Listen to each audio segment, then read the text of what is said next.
आप सभी को झारखंड नोटबुक चैनल में हार्दिक स्वागत है।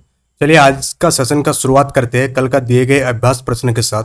कल ये क्वेश्चन आपको होमवर्क में दिया गया था कि 1 किलोमीटर दूरी का तात्पर्य क्या है। आपके पास 4 ऑप्शन था कि 1 किलोमीटर इक्वल टू कितना होता है, ये पूछा गया था आपसे। तो ये बहुत ही आसान क्वेश्चन था और ये बीपीएससी में 2001 में ये क्वेश्चन पूछा गया था। तो इसका जो सही उत्तर हो जाएगा वो क्या हो जाएगा, आपका 1 किलोमीटर में कितना होती है, 1000 मीटर होती है। कितना, 1 किलोमीटर इक्वल टू 1000 मीटर। तो ये जो आपका सेशन आपको डेली बेसिस पर मिल रहा है that is only for JPSC and JSSC exams के लिए है। साथ ही अगर बाकी कोई और एग्जाम्स का प्रिपरेशन कर रहे हैं और साइंस सब्जेक्ट आपका यहाँ से कवर हो जाएगा। तो फॉर कंप्लीट साइंस का प्रिपरेशन करने के लिए आप चैनल को सब्सक्राइब कर कीजिए सो दैट रेगुलर आपको वीडियो मिलते रहे। नेक्स्ट क्वेश्चन, आज का सेशन का पहला क्वेश्चन है कि 1 पिकोग्राम कितने के बराबर होती है। 4 ऑप्शन आपके पास, 10⁻⁻6 gram, option B 10⁻⁹, option C 10⁻12 and option D 10⁻15। तो 1 पिकोग्राम ये आपका बीपीएससी में पूछा गया था। तो आपको याद रखना है कि 1 पिकोग्राम, अगर हम लोग इसको एक आप लिख सकते हैं अलग से भी इसको कि 1 पिकोग्राम बराबर कितनी होती है। 1 पिकोग्राम इक्वल टू हम लोग लिख सकते हैं कितना होते हैं, 10⁻12 ग्राम। कितना, 10⁻12, यानी कि इसका सही उत्तर हो जाएगा ऑप्शन सी। साथ ही साथ अगर हम लोग पूछे कि 1 मिलीग्राम में कितना ग्राम होता है, तो 1 मिलीग्राम में क्या होती है, 10⁻³ ग्राम होती है। कितना होती है, 10⁻³ ग्राम होती है। एक वैसा ही है कि 1 माइक्रोग्राम, क्या 1 माइक्रोग्राम, तो 1 माइक्रोग्राम में कितनी होती है, तो 1 माइक्रोग्राम इक्वल टू जो होती है वो 10⁻6 ग्राम होती है। कितनी होती है, 10⁻6 ग्राम। तो यहाँ से आपको क्लियर हो गया 1 पिकोग्राम बराबर कितनी हो जाएगी, 10⁻12 ग्राम के बराबर ये हो जाएगी। अब हम लोग नेक्स्ट क्वेश्चन, बहुत ही आसान क्वेश्चन है ये उत्तराखंड पीसीएस में पूछा गया था कि पास्कल की इकाई क्या है। 4 ऑप्शन था आपके पास, आर्द्रता की, वर्षा की, दाब की या तापमान की। तो हम लोग अगर पास्कल, यानी कि पास्कल किसकी इकाई है, पास्कल किसके ऐसा यूनिट है, तो किसकी, प्रेशर की, किसका, प्रेशर का। तो यानी कि इसका सही उत्तर क्या हो जाएगा, दाब। तो पास्कल किसका यूनिट हो जाएगा, दाब का हो जाएगा। और हम लोगों को और भी इंफॉर्मेशन के लिए आपको बता दें कि दाब जो है एक किस प्रकार का राशि है, दाब एक अदिश राशि है, यानी इसका कोई भी दिशा नहीं होती है, सिर्फ और सिर्फ परिमाण होती है। तो दाब क्या होगी, एक अदिश राशि हो गया। और पूछे कोई आपसे कि 1 पास्कल का वैल्यू कितना होती है, तो 1 पास्कल इक्वल टू होती है 1 न्यूटन पर मीटर स्क्वायर। क्या होती है, 1 न्यूटन पर मीटर स्क्वायर। क्योंकि हम लोग जानते हैं जो प्रेशर बराबर, प्रेशर इक्वल टू क्या होती है, दाब बराबर क्या होती है, बल, यानी कि फोर्स बटे एरिया। तो फोर्स का ऐसा यूनिट क्या हो गया आपका, न्यूटन हो गया, और एरिया का क्या हो गया आपका, मीटर स्क्वायर हो गई। तो यहीं से निकलता है आपका मान कि 1 पास्कल इक्वल टू 1 न्यूटन पर मीटर स्क्वायर। तो ये आपका क्लियर हो गया। क्वेश्चन नंबर 42 आपका क्लियर हो गया। नेक्स्ट क्वेश्चन आप देखेंगे क्वेश्चन नंबर 43। तो क्वेश्चन नंबर 43 भी उसी प्रकार के है, बट इसको थोड़ा घुमा कर दिया गया है कि दाब की इकाई क्या है। यहाँ पर पास्कल ऑप्शन में नहीं है। तो इससे पहले जो हम एक्सप्लेनेशन बताए कि 1 पास्कल इक्वल टू क्या होती है, 1 पास्कल इक्वल टू होती है 1 न्यूटन पर मीटर स्क्वायर, 1 न्यूटन पर मीटर स्क्वायर। तो यहाँ पर ऑप्शन में देखेंगे तो ऑप्शन नंबर ए जो है यहाँ पर बात किया गया है, दाब की इकाई क्या है, न्यूटन पर वर्ग मीटर। ये बीपीएससी में पूछा गया एक प्रश्न है। तो बहुत ही आसान क्वेश्चन था ये, बट ये आपकी इन्फॉर्मेशन में होनी चाहिए। दाब की इकाई क्या है, पास्कल है, और 1 पास्कल बराबर की क्या होती है, 1 न्यूटन पर मीटर स्क्वायर होती है। अब हम लोग आगे बढ़ेंगे, क्वेश्चन नंबर 44 देखेंगे। तो ये जो बार बार क्वेश्चन रिपीट हो रही है, तो आपको इससे समझ में आ रहा होगा कि क्वेश्चन को किस प्रकार से फ्रेम किया जा सकती है।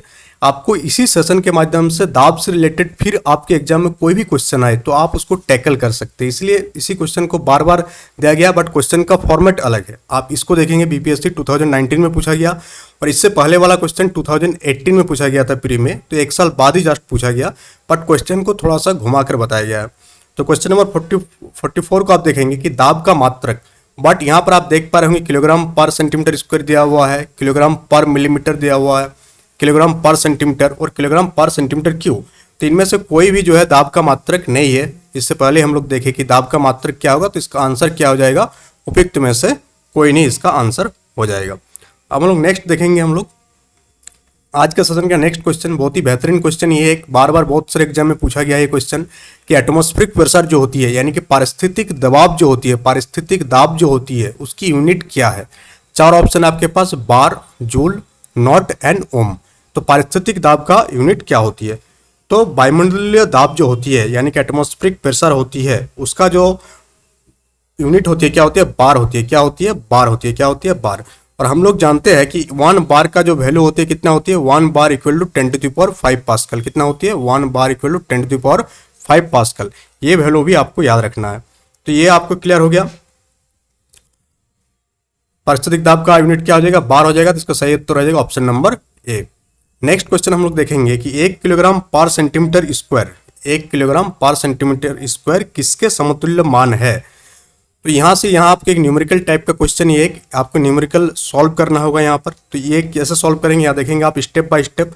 सबसे पहली बात आपको पता होगा कि एक बार 1 बार इक्वल टू जो होती है 1 बार इक्वल टू 10⁶ डाइन पर सेंटीमीटर स्क्वायर होती है। क्या होती है, 10⁶ डाइन पर सेंटीमीटर स्क्वायर। फिर इसको आप जब चेंज करेंगे तो आपका जो वैल्यू आएगा लगभग आपका वैल्यू 1.02 kg पर सेंटीमीटर के स्क्वायर के आसपास आ जाएगा। कितना आ जाएगा, 1.02 kg पर सेंटीमीटर स्क्वायर। तो लगभग 1 किलोग्राम पर सेंटीमीटर स्क्वायर किस दाब के समतुल्य है, एक बार के समतुल्य है। किसका है, एक बार।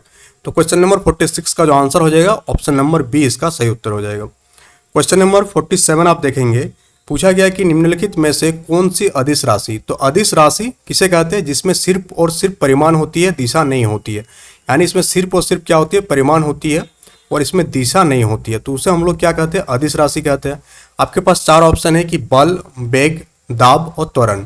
तो जो फोर्स होती है वो क्या होती है, एक सदिश राशि होती है। क्या होती है, सदिश। उसमें परिमाण के साथ साथ दिशा भी रहती है, वेग में तो रहती ही है। और जो त्वरण है आपका, वेलोसिटी, चेंज इन वेलोसिटी, ये भी आपका रहती है। तो इसका जो सही उत्तर हो जाएगा कौन सा अदिश राशि है, दाब जो है एक अदिश राशि है। तो क्या आंसर हो जाएगा इसका, ऑप्शन नंबर बी आपका सही उत्तर हो जाएगा। और ये तो आपको क्लियर हो गया, ठीक है। क्वेश्चन नंबर 48 की ओर हम लोग जाते हैं। क्वेश्चन नंबर 48 ये एक यूपीपीसीएस 2021 की क्वेश्चन है।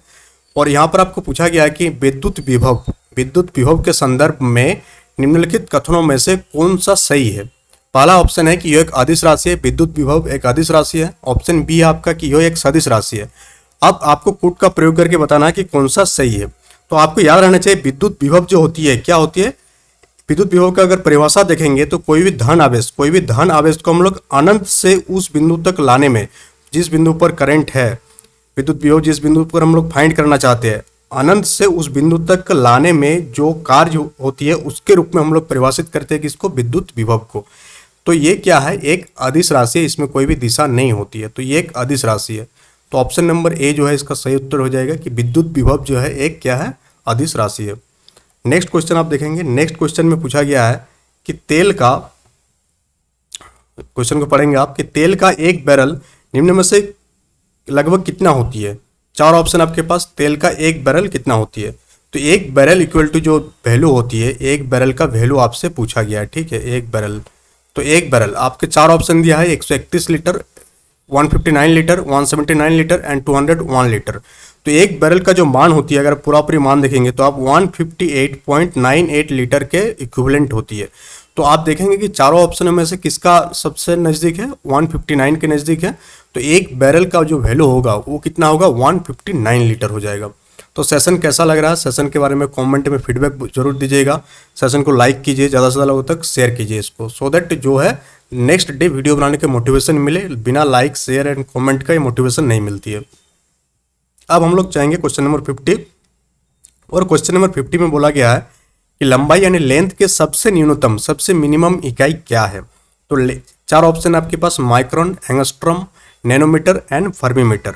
तो आपको पता होगा कि जो 1 माइक्रोन, अगर हम लोग 1 माइक्रोन का वैल्यू आपको बताए तो 1 माइक्रोन का वैल्यू कितना होती है, 10⁻⁻6 मीटर। क्या होती है, 10⁻⁻6 मीटर। वहीं अगर हम लोग 1 नैनोमीटर का वैल्यू पूछे तो 1 नैनोमीटर का मान कितना होते हैं, 10⁻⁹ मीटर होती है। अगर हम लोग 1 एंगस्ट्रॉम के मान पूछे तो 1 एंगस्ट्रॉम के मान कितना होती है, 10⁻10 मीटर होती है। और 1 फर्मीमीटर की मान कितना हो जाती है आपका, 10⁻15 मीटर। तो इस प्रकार से आप देख पा रहे होंगे कि जो फर्मीमीटर है वो सबसे छोटी इकाई है, क्योंकि इसका वैल्यू कितना है, 10⁻15 मीटर है। जबकि माइक्रोन का वैल्यू कितना है, 10⁻6 मीटर है। नैनोमीटर का वैल्यू कितना है, 10⁻9 मीटर है। तो लंबाई की जो सबसे न्यूनतम इकाई, सबसे मिनिमम जो यूनिट है वो क्या है, फर्मीमीटर में मापते हैं हम लोग। और उसका वैल्यू कितना होती है, 10⁻15 के इक्विवेलेंट होती है वैल्यू। तो ये क्लियर हो गया आपको। हम लोग क्वेश्चन नंबर 51। अब ये जो 51 का क्वेश्चन है ये आपको कमेंट बॉक्स में कमेंट करके इसका आंसर देना। ये होमवर्क का क्वेश्चन है, इसमें आप क्या पूछा गया, दो सूची दिया गया, सूची 1 एंड सूची 2। सूची 1 में आपको दिया गया क्या क्या चीज़ दिया गया, क्यूसेक, बाइट, रिक्टर एंड बार। सूची बी में दिया गया दाब, भूकंप की तीव्रता, प्रवाह की दर और कंप्यूटर। और दोनों को मैच करके बताना है कि कौन सा कूट आपका सही है। तो इस प्रकार के जो कूट वाला प्रश्न है उसको हल करने का जो सही तरीका होती है क्या होती है, इनमें से जो भी आपको आता है पहले आप उसको देखिए, फिर आप मैच कीजिए, फिर आप कूट को मैच कीजिए। अगर आपको कंफर्म पता है कि हाँ मान लेते हैं ए का 1 होती है और किसी में देखिए 1 नहीं है, तो अगर आप कंफर्म है आपको कि ए का 1 है तो आप ए को जो है टिक कर सकते हैं टाइम बचाने के लिए। बट बढ़िया बेहतर ये रहता है कि आप एक दो और कूट को मिलान कीजिए तो सही रहेगा। तो दैट्स ऑल फॉर टुडे, आज के लिए इतना ही। कल फिर मिलेंगे और कल हम लोग फिर सेशन को आगे बढ़ाएंगे। जल्दी नंबर ऑफ क्वेश्चंस को हम लोग इंक्रीज करेंगे धीरे धीरे, सो दैट आप भी हैबिचुअल हो जाइए। पहले कम कम क्वेश्चन के साथ फिर हम लोग नंबर ऑफ क्वेश्चन को 50 तक भी ले जाएंगे, 100 तक भी डिस्कस करेंगे मैराथन में।